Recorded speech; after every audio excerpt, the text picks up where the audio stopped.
Have you ever found yourself in a place you never thought you'd be, facing a moment you never imagined? That was exactly where I was standing, just moments before the wedding I never thought I'd attend. There I was, a guest at my ex-husband's wedding, the man I once shared my life with. It should have been a moment of closure, a final chapter to a story I thought was long over. But it wasn't. Instead, it became the beginning of a question that would haunt me for days, for weeks, maybe even forever. Why did my ex-husband try to stop his own wedding the moment he saw me? You see, I had no intention of attending. But the invitation came, and with it, a sense of unfinished business. Maybe I was curious. Maybe I was just looking for closure. Or maybe, in some strange way, I just wanted to know if he was really over me.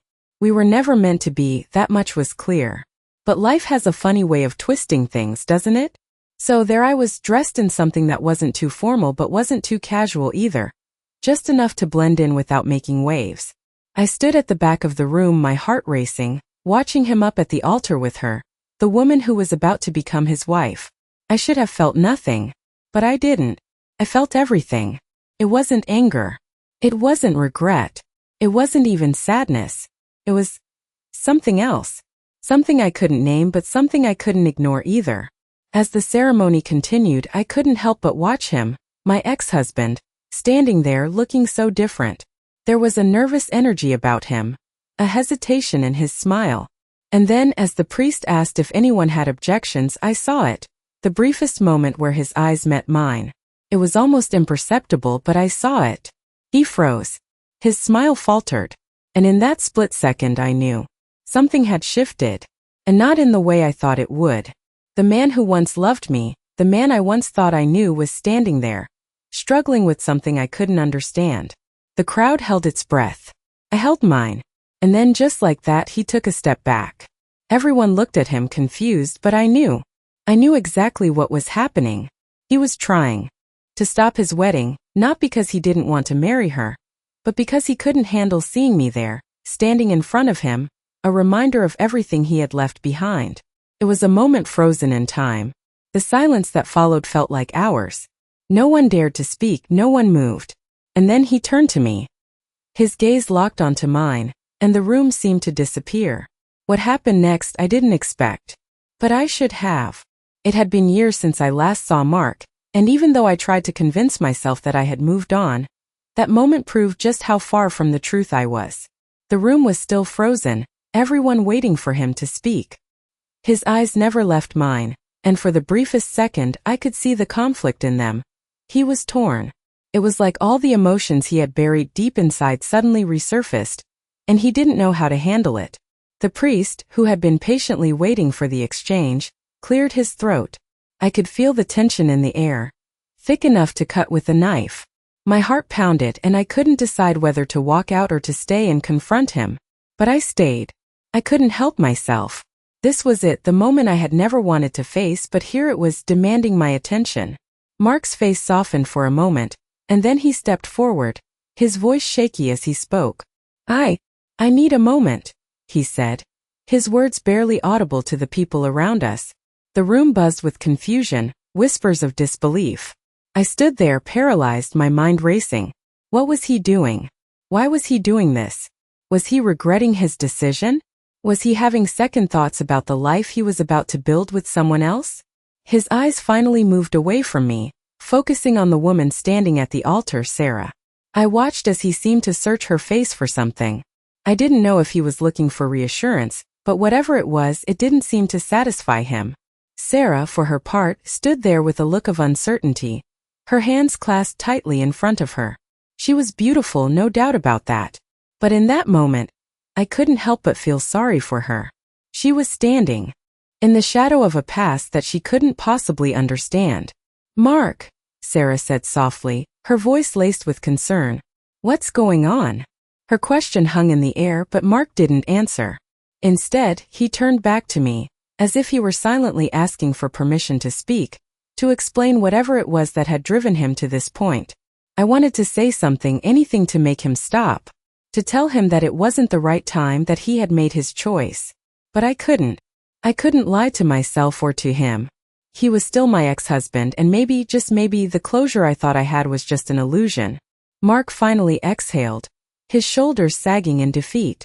"I'm sorry, Sarah," he whispered, his voice barely above a whisper, but loud enough for everyone to hear. His words hung in the air like a confession, raw and unfiltered. "I can't do this." The words were like a punch to the gut, and I felt the air leave my lungs. My first instinct was to run, to leave the room, to escape the tension that had been building for so long. But I couldn't.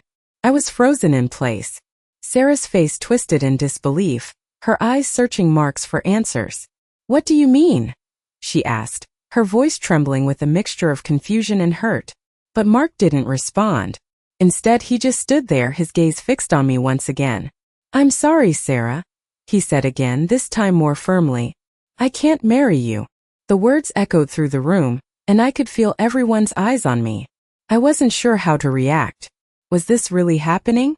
Was I the reason for all of this? And if I was, what did that mean for me? What was I supposed to do now? The silence in the room was deafening. I could feel everyone's eyes on me, but I couldn't look at them. I couldn't look at Mark, at Sarah, at anyone. I was trapped in this bubble of disbelief, trying to make sense of what had just happened. I felt a lump form in my throat, and I had to swallow hard to keep myself from breaking down in front of everyone. This was not how I had imagined this moment playing out. I had never expected him to stop his wedding. Not in a million years. I had convinced myself that I had moved on, that I was past all of this. But standing there in that room, seeing Mark, feeling his eyes on me, I realized I had never really let go. I never thought I would have to face him like this, never thought I would be the one to stand in the way of his future. But here I was. The priest, still standing there, looked as if he were waiting for someone to speak, but no one did. Mark's face was unreadable now, and Sarah looked like she was in shock. She was standing in the middle of the aisle, her hands still clasped in front of her, her face pale. I could see her fighting to hold back tears, her lips trembling as she tried to process what had just happened. It was heartbreaking in a way. This was her moment. She was supposed to be the one getting married today, not me. And yet, here I was, the ex-wife, the one he couldn't let go of, standing in the way of the life she had imagined. I could feel the guilt rising up inside me. Was I the one responsible for this? Was it me that had somehow caused Mark to stop everything? Was it my presence, my being there, that had made him question his choice? My mind raced with these thoughts, and I could feel my heart pounding in my chest. I had never wanted to hurt anyone, especially not Sarah. She had done nothing wrong. She had been nothing but kind to me when we first met, and now I had ruined everything. Mark finally spoke again, his voice barely above a whisper.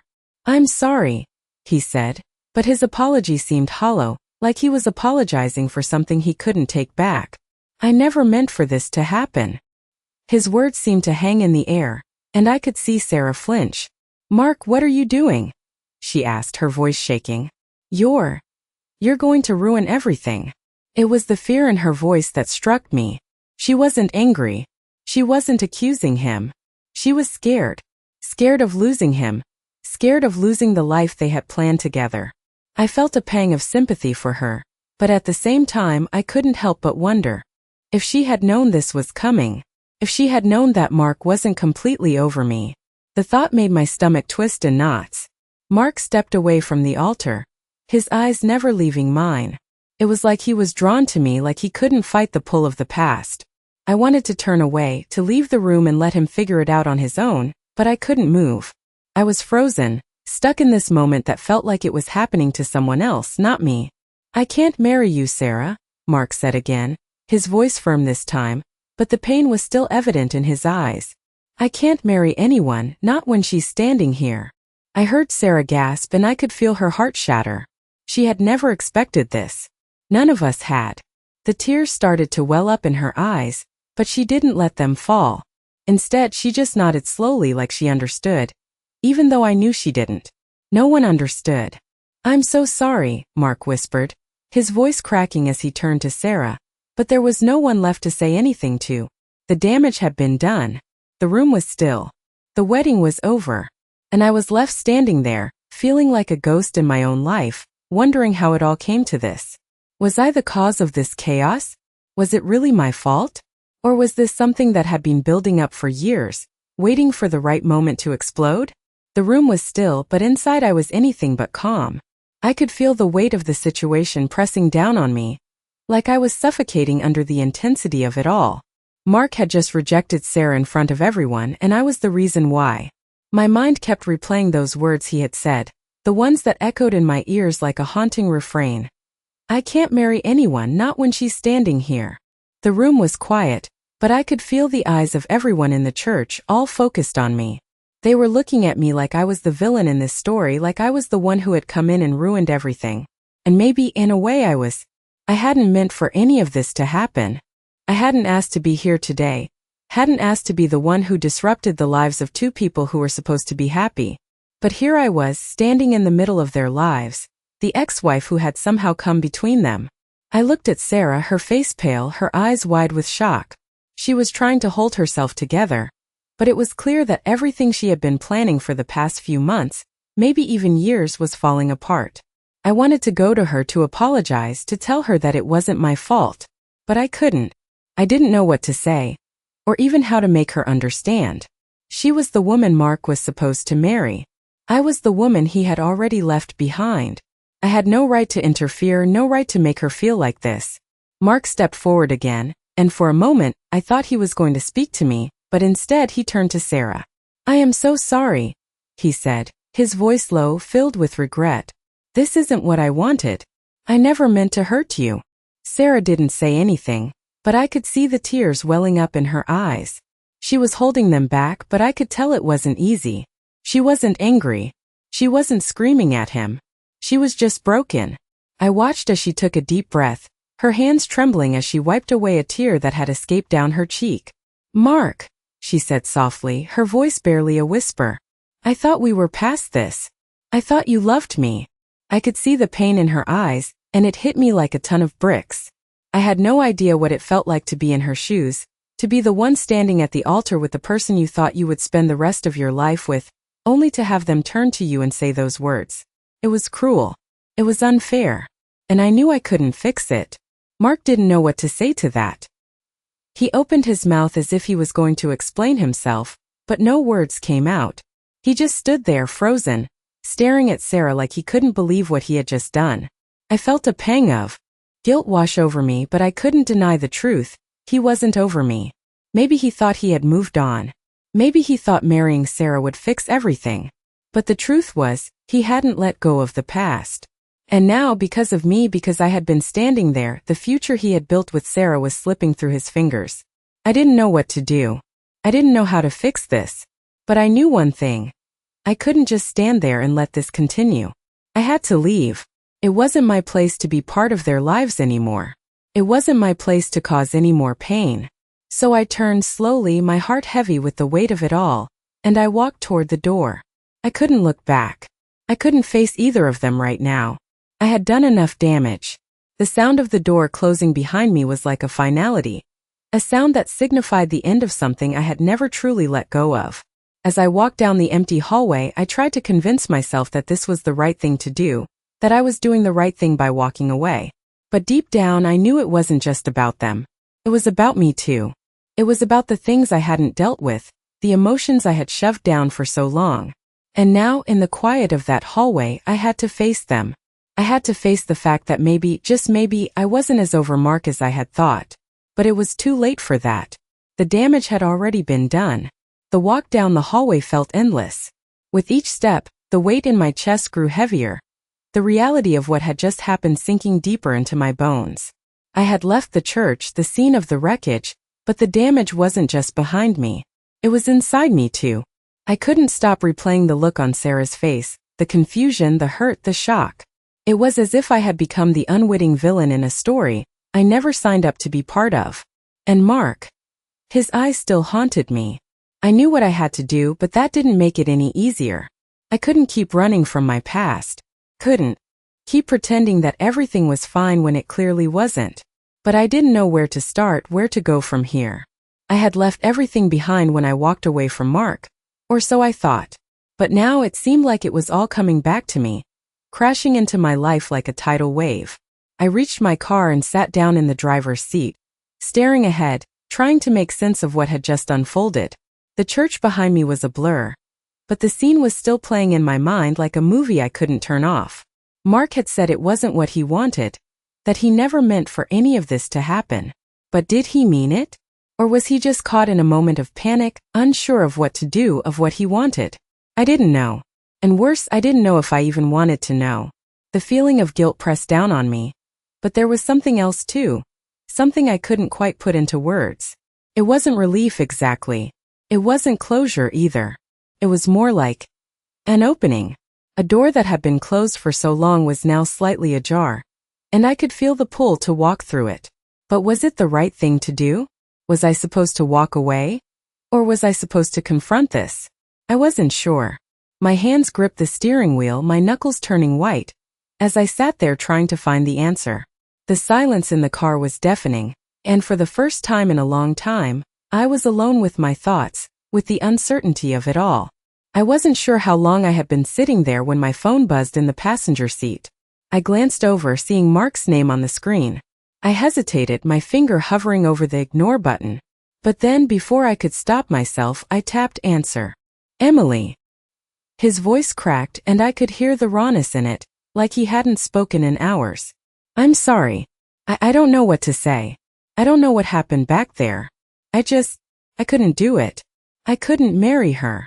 His words were like a knife twisting in my chest, and I closed my eyes, fighting the surge of emotions that threatened to spill over.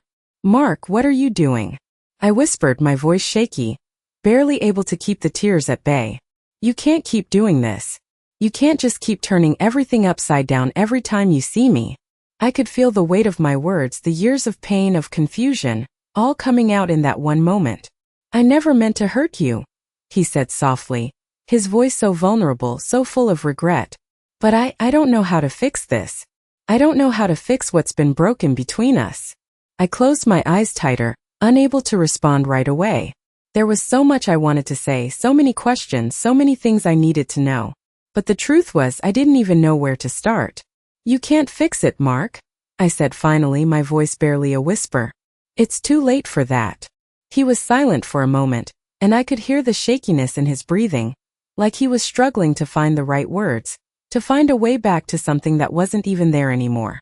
Please, Emily, he said, his voice breaking. I never stopped loving you. I never stopped caring about you. And now seeing you again.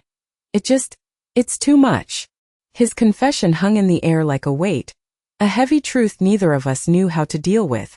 Mark, I said softly, my voice barely above a whisper. I can't keep doing this. I can't keep letting you come back into my life and pull me back in every time. It's not fair to either of us. I took a deep breath, wiping away a tear that had escaped down my cheek. We've both moved on. We have to let go for real this time. The silence on the other end of the line was suffocating. I could feel him there, still holding on, still not wanting to let go. But I knew what I had to do. I had to let him go. I had to let go of all of it, no matter how hard it was, no matter how much it hurt. Goodbye, Mark, I said quietly, my voice steady now, the decision clear in my mind. I didn't wait for his response. I hung up the phone, feeling the weight of it all settle into my chest, the finality of it echoing through me. I took a deep breath and started the car, driving away from the past, from the life I thought I wanted, and towards a future I wasn't sure of. But for the first time in a long time, I felt like I was finally free. It had been a few days since I walked away from Mark, and even though I tried to tell myself that I had made the right decision, it didn't feel like it. I kept replaying that conversation in my mind, his voice still fresh in my ears, his confession still hanging in the air. I never stopped loving you, he had said. The words echoed in my head, but they didn't feel like they used to. They didn't feel like the words of someone who truly understood the weight of the past. They felt like a plea, like a desperate cry for something that could never be again. I had thought I was done with him, that I had moved on, but hearing those words made me question everything. Was I truly over him? Was I as ready to let go as I thought? I couldn't keep running from these questions. I had spent so many years convincing myself that I had closed that chapter, but now I wasn't so sure. It wasn't just about Mark anymore, it was about me too. It was about what I wanted, about what I needed. I didn't know how to find that, though. I didn't know what direction to take. The days were starting to blend together. I would wake up and go through the motions, but the weight of everything that had happened was never far behind me. I couldn't get the image of Sarah's face out of my mind. She had been the one caught in the middle, the one left to pick up the pieces after everything fell apart. I didn't want to be the one who ruined her life, but I also couldn't pretend that I didn't feel something. That pull. That something still tethering me to Mark. It was confusing, and it wasn't fair to anyone involved. I tried to distract myself. I went for long walks in the park. I caught up with friends. I did everything I could to take my mind off of the events of that day. But nothing worked. The guilt lingered. The questions lingered. Everything about the situation just felt so unresolved. I had made the decision to leave the church to walk away from Mark, but now it seemed like I was stuck. I was stuck between the past and the future, unsure of where to go next. I could feel the weight of my own indecision pushing down on me. I didn't want to go back to the life I had before, but I also didn't know if I was ready to completely let go of what I had with Mark. I spent another evening alone in my apartment, the quiet pressing in around me. The sound of the city outside seemed so distant, like it wasn't even real. I sat on the couch, staring at the empty space where I used to picture my future with Mark. The dreams we had shared, the plans we had made, they all felt so far away now. It felt like everything had shifted in an instant, like I was no longer the person I used to be. I didn't know who I was anymore. My phone buzzed on the coffee table, and I glanced down, surprised to see Mark's name on the screen again. I had hoped that after our conversation he would give me space, that he would understand that I needed time. But apparently he wasn't done yet. I picked up the phone, staring at his name, my thumb hovering over the screen. I had to decide whether to pick up or ignore it. I wasn't sure what he would say this time. Would it be another apology? Another confession? Or would it be something else entirely? I took a deep breath and pressed answer. Emily. His voice came through the phone, shaky, almost fragile. I know I shouldn't be calling you. I know I need to let you go, but I can't. I can't stop thinking about you. I can't stop wondering if I made the biggest mistake of my life. His words hit me like a wave, crashing over me with so much force I almost couldn't breathe. He wasn't done. He wasn't finished with this. Mark, I said quietly, my voice steady despite the storm inside me. You need to let me go. You need to let this go. But I can't, he said, his voice full of desperation. I don't know how to let go of something that was never really finished. We are finished, Mark, I said, my heart aching with every word. We're not meant to be anymore. You can't keep holding on to something that isn't there. There was silence on the other end of the line, and for a moment I thought he might say something, anything to change my mind. But he didn't. I just needed to hear you say it, he finally whispered, his voice cracking. I needed to hear you say that it's really over. I closed my eyes, feeling the finality of it all. It's over, Mark, I said softly, the words finally sinking in. It's over, and we both need to move on. I hung up the phone without waiting for him to say anything else. I sat there in the quiet, the weight of the decision finally starting to feel like it was lifting, even if just a little. I knew it wasn't going to be easy.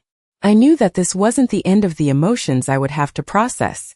But in that moment, I finally felt like I had taken control. I was moving forward whether I was ready or not. I had never felt so alone in my life.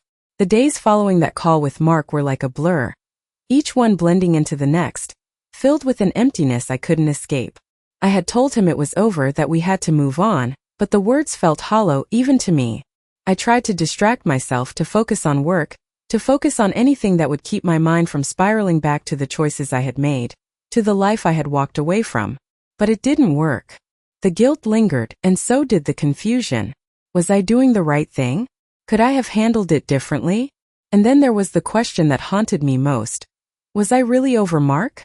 I tried to push those thoughts away, tried to tell myself that it didn't matter anymore, that it was too late to change anything. But the truth was, I wasn't sure. I wasn't sure about anything anymore. One evening, after a long day of pushing myself through the motions, I found myself standing in front of the window, looking out at the city. The sky was painted in shades of purple and orange as the sun began to set, but I barely noticed. My mind was elsewhere, trapped in the mess I had left behind. I heard my phone buzz from across the room, and for a moment, I considered ignoring it. But something inside me told me I needed to pick it up. I walked over and glanced at the screen, surprised to see a message from Sarah. My heart skipped a beat and I froze.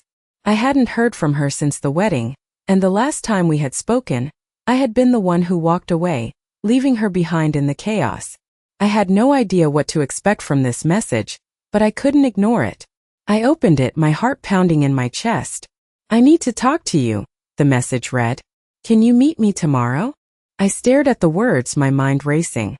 What did she want? Why would she want to talk to me after everything that had happened? I felt a knot form in my stomach, but I couldn't help it. I felt like I owed her an explanation, like I owed her something after all the pain I had caused. I typed out a quick reply, agreeing to meet her the next day, and then put my phone down.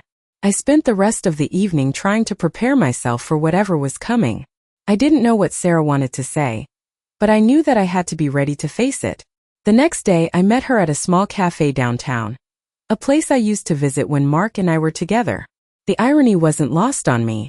I sat at the table, my fingers tapping nervously on the surface, as I waited for her to arrive. When she walked in, I almost didn't recognize her. She looked different, more confident, but also more fragile in a way. She had her usual calm demeanor, but her eyes were tired, like she hadn't been sleeping well. She walked over and sat across from me, and for a moment, neither of us said anything. The silence between us was thick with unspoken words. Finally, Sarah spoke, her voice softer than I expected. "I wanted to thank you," she said, her words catching me off guard, "for walking away that day. I don't think I would have ever been able to move forward if you hadn't. It was painful, but it was the right thing." I was speechless for a moment. I had expected anger, hurt, maybe even a little resentment, but this gratitude was something I wasn't prepared for. I could feel my heart tighten in my chest, and for the first time in a long time, I didn't know how to respond. "I never wanted to hurt you," I said quietly. "I never meant for any of this to happen." "I know," she replied, her gaze meeting mine. "But it did happen, and now I have to find a way to move on, to make my own decisions without looking over my shoulder. You and Mark. You were both a part of my past and I have to let that go. It's not easy, but I have to do it for myself." Her words hit me harder than I expected. She was strong, so much stronger than I had given her credit for. She was letting go, moving forward in a way I hadn't been able to. It was both heartbreaking and inspiring. "I think we both need to let go," I said, my voice thick with emotion. "It's the only way we'll ever be able to move forward." Sarah nodded, her expression softening. "I think you're right," she said. "I think we both need to stop looking back and start living for ourselves." We sat there for a few moments in silence, each of us processing what had been said. I didn't know what the future held for either of us, but in that moment I felt a shift. Maybe it wasn't about letting go of Mark. Maybe it was about letting go of the past altogether. I wasn't sure where I was headed next, but for the first time in a long time, I felt like I was taking the first step towards something new, something unknown, but something that was mine. The following days after my conversation with Sarah felt like a transition, but I couldn't tell exactly what I was transitioning into. It wasn't a clean break, not yet, but it was the beginning of something. I had faced the truth about myself and about Mark, and now I had to face the truth about what I wanted. For the first time in a long time, I didn't feel like I was carrying the weight of someone else's expectations. I wasn't living for Mark, for Sarah, or for anyone but myself. I took time to just breathe, to reflect, and to figure out what my future looked like. I found myself slowly but steadily reclaiming pieces of who I was before all of this chaos. It wasn't an easy task, but it felt necessary. I went on long walks to clear my mind, did things I had neglected for so long, like reading the books I had once loved, or taking the weekends to explore new places in the city I had always meant to visit. These small acts of independence made me feel like I was coming back to life bit by bit. I knew I wasn't there yet, and there were still moments when the past crept in, especially when I thought about Mark. I couldn't fully forget him, and I didn't think I ever would, but I was starting to understand that we couldn't go back. There was a time when I had thought we were everything to each other, but we were both different people now, and we needed different things. It was hard to accept, but it was the truth. It wasn't long before I started meeting new people, friends of friends, acquaintances from work, and even some people I had known years ago. One evening, I met someone at a mutual friend's dinner party. His name was David and he wasn't anything like Mark. He was kind, funny, and easy to talk to. We hit it off almost instantly, and for the first time in what felt like forever, I wasn't comparing someone to Mark. David was his own person, and the connection I felt with him was real, not weighed down by the baggage of the past. We started seeing each other casually, going to movies, grabbing coffee, or just enjoying quiet dinners. It wasn't anything serious yet, but it was different, refreshing. I didn't feel like I was looking for something to fill the void left by Mark. With David, I felt like I was simply enjoying someone's company without the pressure of my past defining everything. Still, there were moments of doubt, moments when I wondered if I was moving too fast, or if I was just trying to distract myself. But when I looked at David, I didn't feel rushed. I didn't feel like I was trying to replace anyone. For the first time, I was beginning to understand what it felt like to just live in the moment. It was freeing in a way I hadn't expected. One night, after we had spent the evening walking around the park near my apartment, David stopped and looked at me with a gentle expression. "I know you've been through a lot," he said quietly, "and I don't want to rush anything. But I think you're an incredible person, and I want to see where this goes, if you're open to it." I looked at him, surprised by the sincerity in his voice. He wasn't pushing for anything, just offering a possibility. I didn't know what the future held, and I wasn't sure where this would lead, but for the first time in a long time, I felt like I was making a decision for me. I wasn't holding on to the past anymore. I wasn't letting it control me, and that was something I could never take for granted. As we stood there, surrounded by the peaceful silence of the park, I realized something important. Healing wasn't about forgetting the past. It wasn't about erasing the memories, the lessons learned, or the relationships that had shaped me. Healing was about moving forward without letting the past keep me stuck. It was about embracing new opportunities without the fear of making the same mistakes.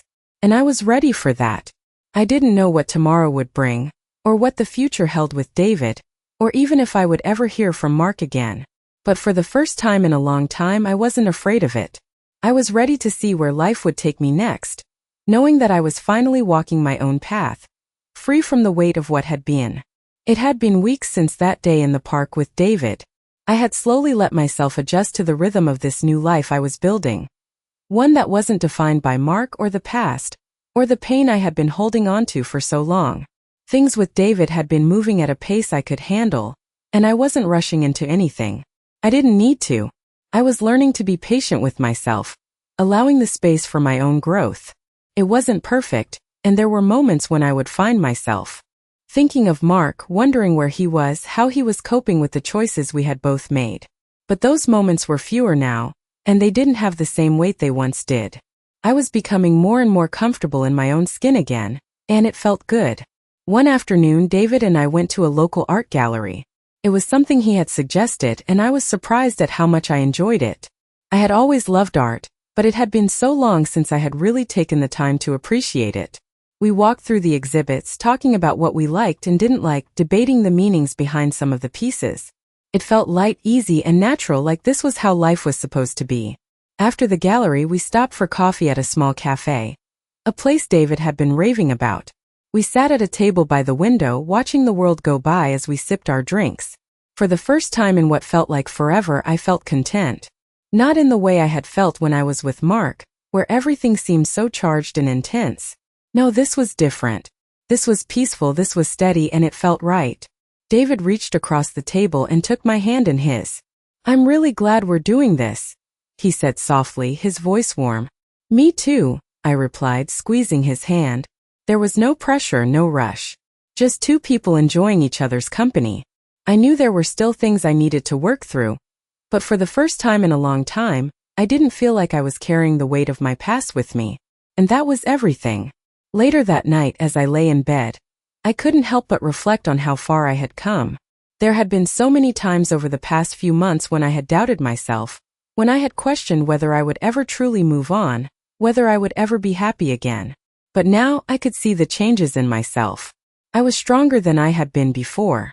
I had learned to let go, to forgive, and to give myself the grace I had been denying for so long. I had learned that healing wasn't just about time passing, it was about actively choosing to move forward, to face the future with courage, even when it was uncertain. There was still a long way to go, and I knew that. I knew I wasn't completely healed, but I also knew that I was on the right path. And that was enough for now. A few days later, I received a message from Mark. It had been a while since we had spoken, and I had to admit part of me had been expecting this. I hesitated for a moment, wondering what he wanted this time. But I didn't let myself get caught up in the past again. I opened the message and read his words. I've been doing a lot of thinking, and I just wanted to say that I'm sorry. I know we both made mistakes, but I want you to know that I'll always care about you. I'll always be grateful for the time we had together. I read his message several times, processing the words, and something in me finally clicked. I wasn't angry. I wasn't sad. I was just at peace. I could finally let go of the last remnants of what had once been. I was no longer the person who needed closure, who needed him to apologize. I had found my own closure in my own time, and I had moved forward. I thought for a moment, then typed my response. Thank you for saying that. I hope you find what you're looking for. Take care. And that was it. I sent the message and didn't look back. I realized that I had been holding on to the idea of closure for so long, but in truth, closure wasn't something I could get from anyone else. It was something I had to give myself. I had given it to myself that day, and I could finally breathe. Life was moving on, and so was I. The future was no longer something to fear. It was something to embrace. With David by my side, I knew that whatever came next, I was ready to face it, because I had finally found my way back to myself.